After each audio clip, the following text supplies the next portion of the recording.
Okay guys, so today I'm making a video on the L553 because there are no other videos out there on it that I could find anyways. So it's not going to be of the best quality, but I just wanted to share this with you just in case you were trying to do the same thing I am. So what I'm after here is my outer and inner wheel seal.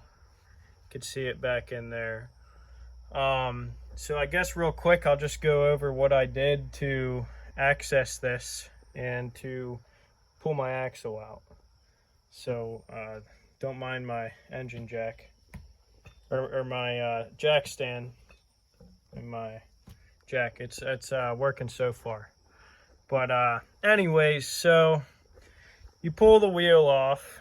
Thankfully for these later models, there's this slot right here or plate that you can unbolt and actually open up and get access to this sprocket down in there. So first thing I did was pull the wheel. After that, pop this up off of here. I think these were 1/2 inch or 12 millimeter bolts. There's a cotter pin in there that goes through the axle nut, so you'll want to pull the cotter pin as it's down in there. I use these long needle nose pliers, and if you have to, you can if your parking brake's off, you can roll the front tire forward, and that'll turn the chain and give you access to both sides of the cotter pin.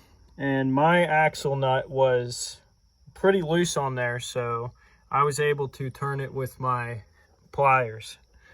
So after I turned it, what I did when it got to the very end was I got my magnet, my handy dandy magnet, and stuck down in there and held it on that axle nut so it didn't fall off when I twisted it off. Pulled that off. Then after that, I guess so far I haven't really needed to do anything in here. I was kind of just experimenting, so I pulled this off, but I really haven't had to do anything in here just to change these rear wheel seals. So what I did have to do was loosen up the chain, which is this mechanism right here.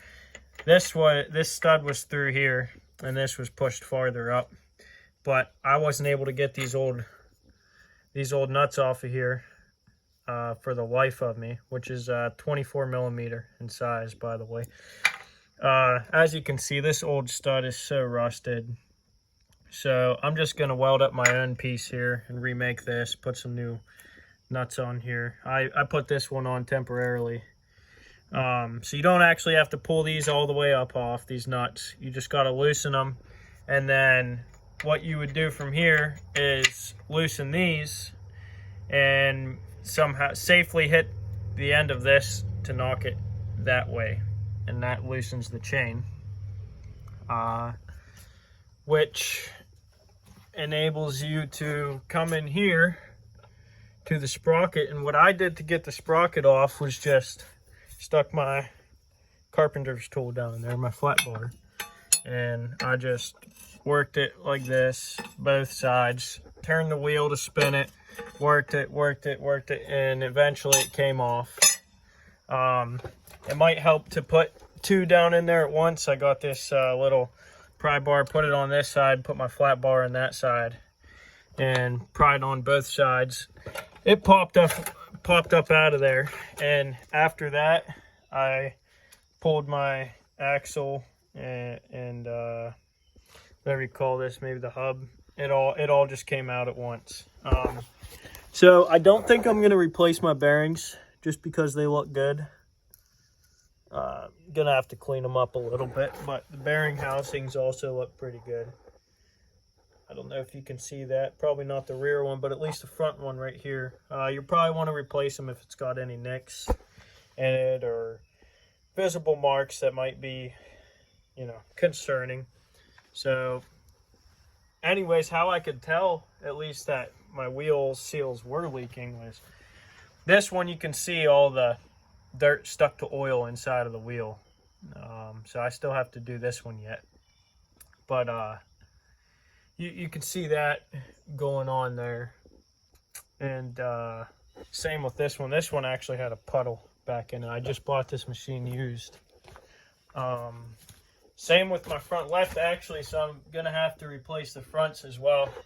But this one looks good, and there's no leaks underneath after I pull it out from where it's been parked for a while. So the guys at the New Holland dealer told me this thing takes 17 gallons to fill up.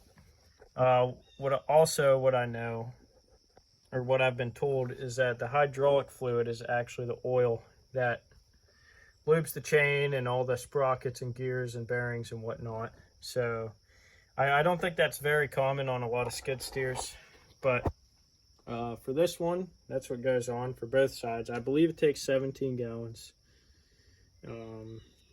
So other than that, I might post a progress video once I get this thing put back together and let you know how things pan out. So thanks for watching. Leave comments if you have any questions.